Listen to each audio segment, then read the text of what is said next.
Hello दोस्तों, GK गुरु education पर आप सभी का स्वागत है। दोस्तों, आज से हम स्टार्ट कर रहे हैं स्टैटिक जीके का सीरीज। मैंने आप सभी को बोला था कि स्टैटिक जीके से लगभग हम लोग 2500 क्वेश्चन को कवर करने वाले हैं बहुत ही कम समय में। तो आज से ही ये सेशन स्टार्ट हो रहा है, जो कि रोज़ रात में 8 बजे आप सभी को मिल जाएगा। ठीक है, 3 क्लास होंगे डेली। रोज़ सुबह 4 बजे आप लोगों को करंट अफेयर मिलेगा, शाम को 4 बजे जीके और जीएस का क्लास मिलेगा, और रोज़ रात में 8 बजे आप सभी को स्टैटिक जीके का एक क्लास मिलेगा।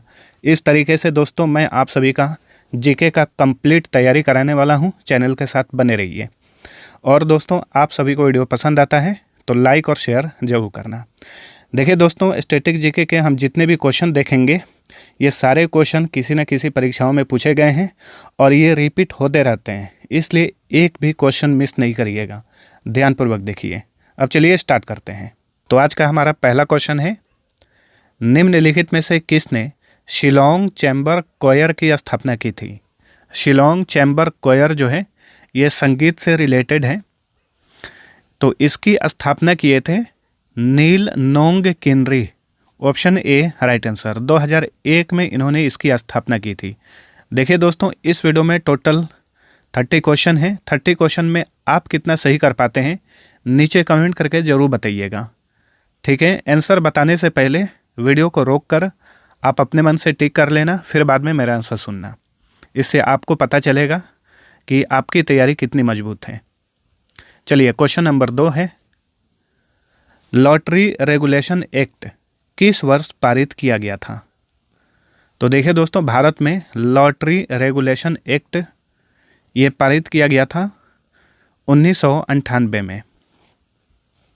चलिए अगला क्वेश्चन, निम्न में से कौन मवेशियों की एक स्वदेशी डेयरी नस्ल है, यानी दुधारू नस्ल है? तो देखिए ऑप्शन देखिए, तो ये है दोस्तों Lal Sindhi. Option B right answer. Next, dash उन भाषाओं में से एक है जो भारतीय मुद्रा नोट पर मुद्रित की जाती है। तो देखिए दोस्तों, जो भारत की करेंसी है, मुद्रा है, बहुत सारे भाषाओं में उस पर लिखा हुआ रहता है। उसमें से एक भाषा विदेशी भी है, ये है नेपाली।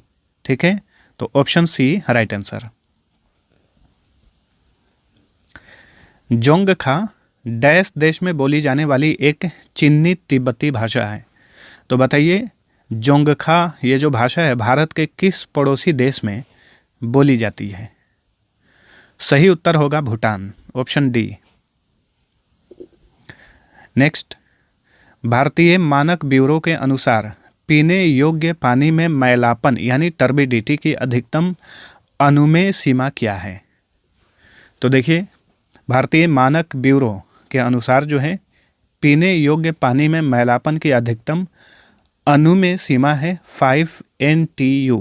यहाँ पे NTU का मतलब है नेफेलोमेट्रिक टर्बिडिटी यूनिट।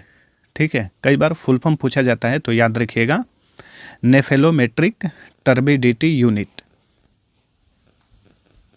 नेक्स्ट, दक्षिण एशिया का सबसे बड़ा सूफी दरगाह कहाँ पर स्थित है?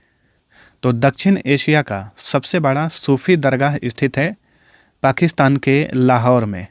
Option C right answer. इसे दाता दरगाह भी कहा जाता है। अगला क्वेश्चन है, निम्न में से कौन भारत के पूर्व राष्ट्रपति नहीं हैं? तो चलिए देखते हैं। ज्ञानी जैल सिंह ये भारत के राष्ट्रपति थे। दयाल सिंह मजीठिया ये नहीं थे। शंकर दयाल शर्मा ये थे। KR नारायणन भी थे। ठीक है, तो इस क्वेश्चन का राइट आंसर हो जाएगा option number B. Next, Vishwanath Pratap Singh Bharat के कौन से नंबर के प्रधानमंत्री थे? तो विश्वनाथ प्रताप सिंह ये भारत के 8वें प्राइम मिनिस्टर थे। कब से कब तक? 1989 से 90 तक। यूनाइटेड नेशन के सतत विकास लक्ष्यों के संदर्भ में निम्न में से कौन लक्ष्य 1 को दर्शाता है? तो देखिए दोस्तों, यूनाइटेड नेशन ने आप सभी को पता होगा कि 17 SDG सस्टेनेबल डेवलपमेंट गोल्स निर्धारित किए हैं। इसमें से जो पहला है ये बताता है कोई गरीबी नहीं, यानी गरीबी को ख़त्म कर देना है। 17 सतत विकास लक्ष्यों में से ये एक लक्ष्य है जो कि पहला ही है। ठीक है, नेक्स्ट, और ये 17 जो SDG हैं, SDGs सस्टेनेबल डेवलपमेंट गोल्स, यहाँ से क्वेश्चन बार बार पूछा जाता है। ये सारे के सारे आप लोगों को ये लक्ष्य याद कर लेने हैं। SSC के परीक्षाओं में खास करके पूछा जाता है। रामागुंडम बिजली संयंत्र निम्नलिखित में से किस उत्पादन के लिए प्रसिद्ध है? तो रामागुंडम बिजली संयंत्र कहाँ पर है? तो ये तेलंगाना में है। ठीक है, और ये तापीय ऊर्जा के लिए प्रसिद्ध है, यानी तापीय ऊर्जा का उत्पादन होता है यहाँ पर। नेक्स्ट, अंतर्राष्ट्रीय अंतरिक्ष स्टेशन ISS के नासा के मानव मिशन के लिए स्पेस एक्स द्वारा विकसित किए गए अंतरिक्ष यान का क्या नाम है? तो देखिए दोस्तों, नासा के लिए स्पेस एक्स ने एक रॉकेट का निर्माण किया है। इसका नाम है क्रू ड्रैगन। इसी रॉकेट के माध्यम से ISS पर नासा द्वारा अंतरिक्ष यात्रियों को भेजा जाता है। आदि कवि पंपा ने अपनी रचनाएं किस भाषा में रची थीं? बहुत ही प्रसिद्ध आदिकाल के पंपा कवि थे। इन्होंने अपनी सारी रचनाएं कन्नड़ भाषा में रची थी, लिखी थी। Option D right answer. Next, क्षेत्रफल की दृष्टि से निम्नलिखित में से कौन सा भारत का सबसे छोटा केंद्र शासित प्रदेश है? तो क्षेत्रफल के हिसाब से देखिए दोस्तों, भारत का सबसे छोटा यूनियन टेरिटरी है लक्षद्वीप। Option A. फीफा विश्व कप 2026 कहाँ पर आयोजित किया जाएगा? हर 4 साल में फीफा विश्व कप का आयोजन किया जाता है। इस बार 2022 में कतर में किया गया था। विजेता बना था अर्जेंटीना, उप विजेता बना था फ्रांस, और उसके बाद 2026 में अमेरिका, कनाडा और मेक्सिको में इसका आयोजन किया जाएगा। 3 देशों में, याद रखिए। नेक्स्ट, भारत का राष्ट्रीय विरासत पशु कौन सा है? यहाँ पे कन्फ्यूजन नहीं होना है। भारत का राष्ट्रीय पशु है बाघ, और भारत का राष्ट्रीय विरासत पशु है हाथी। Option B right answer. हाथी को 2010 में भारत का राष्ट्रीय विरासत पशु घोषित किया गया था। नेक्स्ट, हाथियों के संरक्षण के लिए भारत सरकार द्वारा प्रोजेक्ट हाथी किस वर्ष शुरू किया गया था? तो भारत में हाथियों के संरक्षण के लिए प्रोजेक्ट हाथी यानी प्रोजेक्ट एलिफेंट शुरू किया गया था 1992 में। तो ऑप्शन सी राइट आंसर है। और देखिए दोस्तों, एक प्रोजेक्ट टाइगर है, बाघों के संरक्षण के लिए भारत में शुरू किया गया था। तो प्रोजेक्ट टाइगर की शुरुआत की गई थी 1973 में। नागर मंदिरों में आमतौर पर वास्तुकला की डैश शैली होती है? तो नागर मंदिरों में आमतौर पर वास्तुकला की कौन सी शैली होती है? कौन सी शैली देखने को मिलती है? तो ये है उत्तर भारतीय शैली। भारत के राष्ट्रीय अभिलेखागार यानी नेशनल आर्काइव की स्थापना किस वर्ष की गई थी? तो नेशनल आर्काइव की स्थापना की गई थी 1891 ईस्वी में। Option B. चलिए अगला क्वेश्चन। यूनिक ट्रांजैक्शन रेफरेंस यानी UTR डैश अक्षरों वाला एक कोड है जो RTGS प्रणाली में लेन देन के विशिष्ट पहचान के लिए उपयोग किया जाता है। तो देखिए दोस्तों, कहीं पर पैसा भेजा जाता है तो UTR जनरेट होता है। ठीक है, तो RTGS प्रणाली में बताइए ये कितने अक्षरों वाला कोड होता है? 22। ठीक है, 22 डिजिट का ये कोड होता है। चलिए अगला क्वेश्चन। सिखों का प्रसिद्ध तीर्थ स्थल श्री हरमंदिर साहिब कहाँ पर स्थित है? श्री हरमंदिर साहिब कहाँ पर स्थित है? तो ये स्थित है अमृतसर में। चलिए अगला क्वेश्चन। मित्र शक्ति भारत और किस देश के सेना के बीच आयोजित होने वाला एक सैन्य अभ्यास है? तो मित्र शक्ति नामक सैन्य अभ्यास का आयोजन भारत और श्रीलंका के बीच में किया जाता है।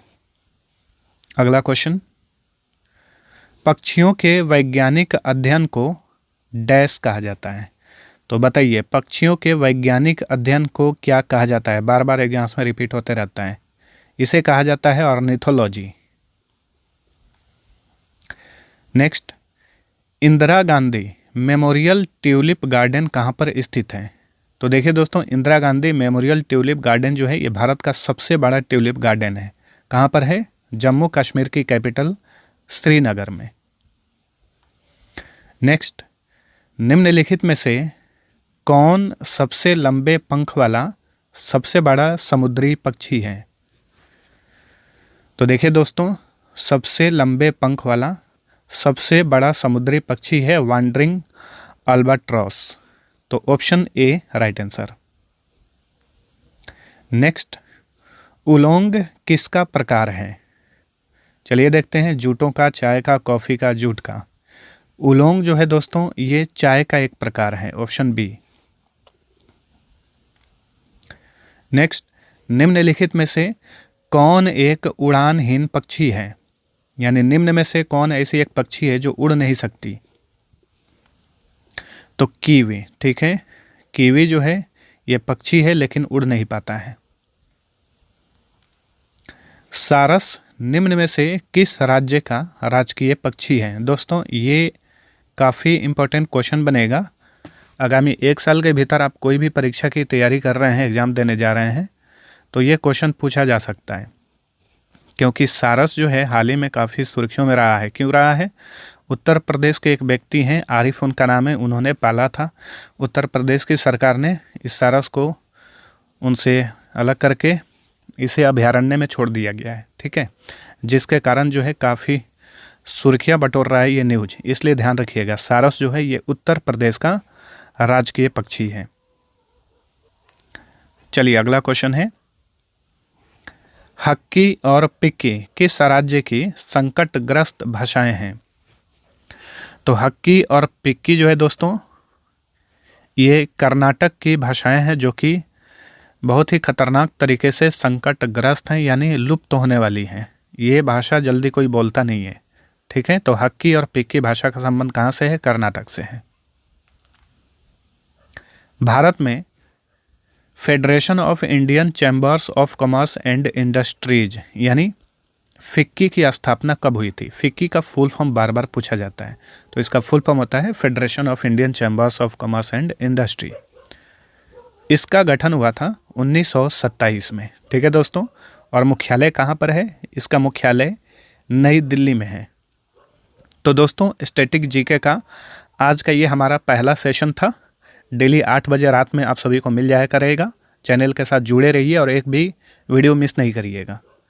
तो अब चलिए मिलते हैं नेक्स्ट वीडियो में, तब तक के लिए टेक केयर।